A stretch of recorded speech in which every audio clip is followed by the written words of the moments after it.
and then there. We're building a wing, dude, and then it cuts. How's it going? We're building a wing. There we go, done.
How's it going?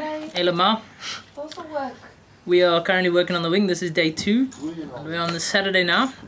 We just finished cutting the bumper, fitting the crash bar. We still need to put washers and everything on the crash bar so that it fits, but for the most part everything's looking good. We're going to disassemble everything now, and we're going to paint the metal arms and the plates that hold the wing and the plates coming out the bumper. So the bumper's going to come off now. We're going to hit it with some primer. Then we're going to get the actual matte black paint that we're going to paint it with, and we're going to paint that a little bit later today. So that's pretty much it. Actually, can take you a walk around just to show you. You can see the arms are over there, and then the big boy wing over there is the 1000 wing, if people didn't know, and then the plates coming out the bumper. Pretty much it, eh?